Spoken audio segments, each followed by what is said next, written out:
Assalamualaikum sahabat-sahabat semua. Hari ini saya mengisahkan seorang polisi di Jawa Timur yang menjadi kepala ular piton setelah menendang seorang Habib saat ditilang. Namun, sebelumnya saya sarankan untuk menuliskan shalawat di kolom komentar agar kelak shalawat ini bisa menjadi saksi untuk mendapat syafaat di akhirat.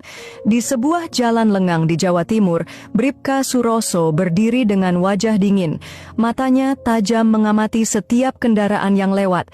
Dia dikenal sebagai polisi lalu lintas yang kejam dan tak kenal ampun.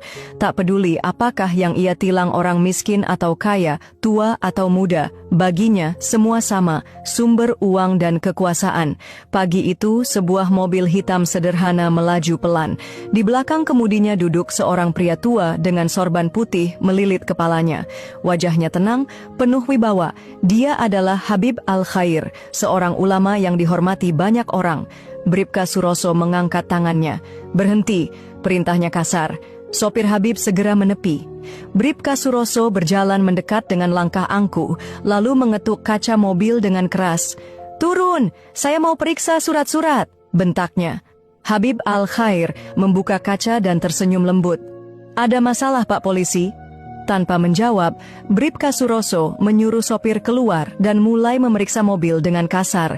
Dia menendang ban, menghentak kap mesin dengan kakinya.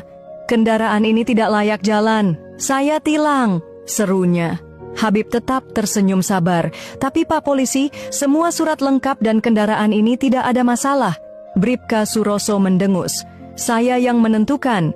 Kalau saya bilang bermasalah, ya bermasalah." Lalu dengan arogan, ia menginjak bemper mobil dengan kakinya, menekan keras seolah hendak merusaknya. Para warga yang melihat kejadian itu mulai berbisik-bisik. Tiba-tiba, angin berhembus dingin. Langit yang tadi cerah mendadak mendung. Udara terasa berat, seperti ada sesuatu yang tak terlihat mengawasi.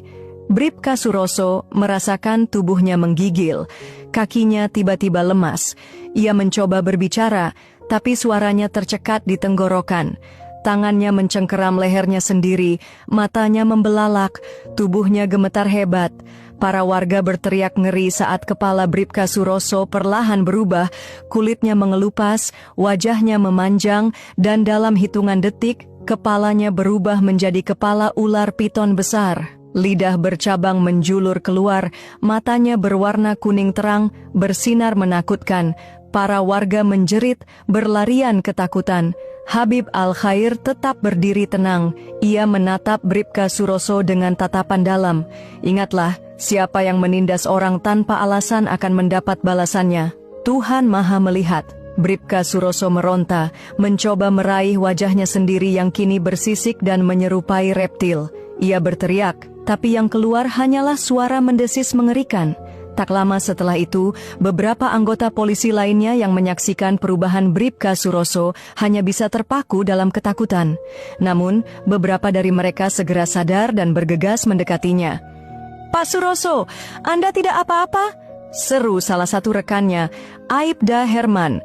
Meskipun jelas-jelas kepala Bribka Suroso sudah berubah menjadi kepala ular yang menjulurkan lidah bercabang.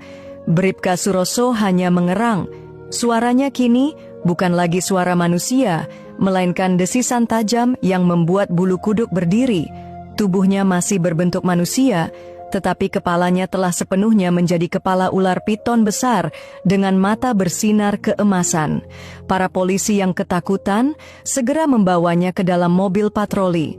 Mereka melaju kencang ke rumah sakit terdekat, berharap ada dokter yang bisa menangani kejadian